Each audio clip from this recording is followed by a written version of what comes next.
Okay, we're going to see, does moon phase affect human birth rate? So let's see if it makes any difference. Now, you can see here's Wikipedia. That's an okay thing. How stuff works. That's an okay thing. But let's scroll down here and look at some other options. DavidHosland.com. I don't know who that is, or Gosland or something. Here's an EDU. That might be good. And here's an EDU. So let's click on a EDU and see what it says. Okay, this is from NASA, so this is probably pretty good. I'm gonna pump it up a little bit. And it says the widespread conception in the general public that there are more births at full moons than any other time. Past studies of the relation of births to phase of the moon have shown only weak correlations. We're studying the largest data set available, 50 million births in the United States. This study has significantly improved the signal-to-noise ratio, which I think basically just means that the more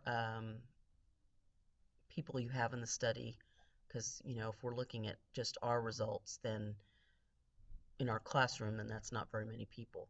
So I'm going to, kind of like you would do in a book where you skip to the end to see what happens, I'm going to look at this.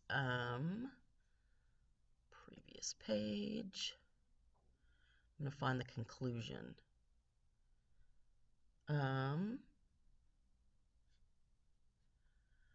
Okay, it says, it has been suggested that the causality between the moon and conception rather than birth. So maybe some social or romantic explanations when there's a full moon, so more babies are conceived during that time.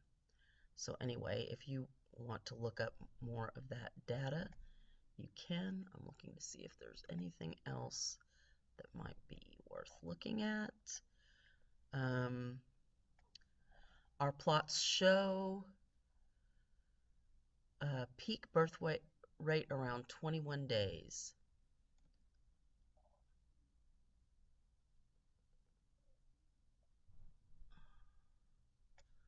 It does not, however, peak at the full moon.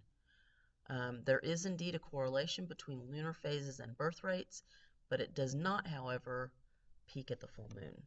So there you have it. And there's probably a lot more you can look at if you're interested.